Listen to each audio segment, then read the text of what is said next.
Hey guys, welcome back to another action figure review. This time we have the last Heroes of the Storm action figure to be released by NECA. We have Warcraft Thrall. Here we have the front of the package, and on the back we have a picture of Thrall and a small paragraph of info. So let's get him out. Thrall is the Orc Chieftain for the Frostwolf clan and the former leader of the Horde faction. Born as a slave, he gained his freedom and guided the rest of his Orcs brothers to the land of their own, where he gained the wisdom of shamanism and eventually reformed the Horde. Thrall then stepped down as the leader of the Horde to join the Earthen Ring, a group of powerful shamans with the goal to maintain the balance between the world's elemental forces. Thrall is playable in Warcraft 3 and the Heroes of the Storm MOBA by Blizzard. In Heroes of the Storm, he is a melee assassin. Let's look at some detail. Thrall's face is scrunched with anger. The bright green skin has a lot of blemishes, giving him the appearance of an older age.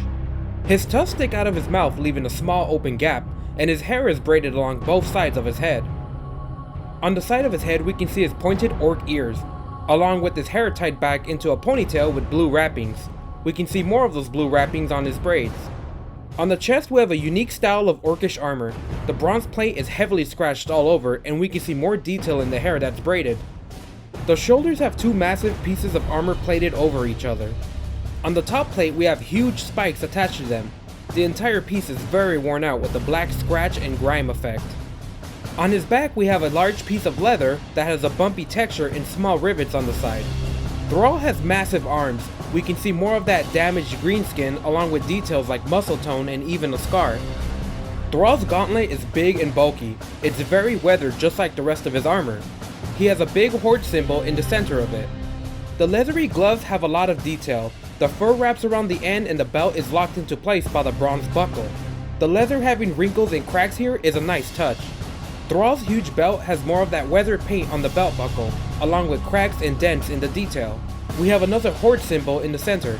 We finally have the end of the hair braids here, and we have some nicely textured feathers hanging down. On the front and back we have a short hanging cloth under the belt. The paint gives it the texture of a very worn out cloth, and we can barely see what's left of the black and blue pattern. On his knees we have some very worn out plates of heavy armor. We have multiple plates of armor stacked over each other with the appearance of heavy usage. The back of the legs have a chainmail texture under the armor, and we have a nice detailed belt here that holds the plated armor in place. The leathery boots have a lot of fur padding stuffed at the top, as well as being wrapped in the belt to keep it secure. The front of the boot is armor plated with spikes at the toe. The paint here is completely worn out compared to the rest of the armor. Let's check out the articulation. Thrall has a ball jointed head with limited articulation. His ponytail rotates, a shoulder that opens slightly and rotates, elbows that bend and rotate, a rotating wrist, and very minor bending, rotation at the waist, thighs that open up and have minimal forward and back movement. We have knees that bend and rotate, and a ball jointed feet with minimal movement. Thrall comes with his signature weapon, Doomhammer. It has the Frostwolf clan sign in the center.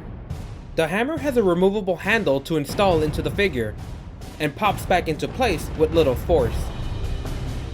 To equip his hammer, you slide the handle under his hand, then socket the top into place.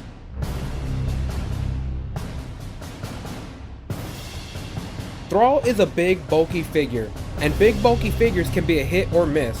When I think of a bulky figure, I don't expect too much articulation. The Raynor figure from NECA has good range of articulation while maintaining a huge body. But Thrall is really tough to articulate. His armor gets in the way of everything, including basic attack poses. As for the sculpting and detail, NECA did an amazing job.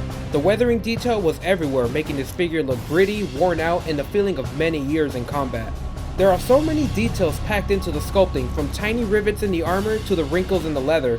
This is a solid sculpted and painted figure. Thrall is one of the more well-known characters in World of Warcraft, and as an elemental shaman, I wish we would have gotten some more accessories like an elemental effect of lightning. Thrall is considered a premium figure, so he's a little bigger than the average figure and costs slightly more than the regular figures. so I expected a bit more on this action figure. But overall, he's a very decent figure, and I'm sad that this will be the last figures NECA releases of the Heroes of the Storm action figure line.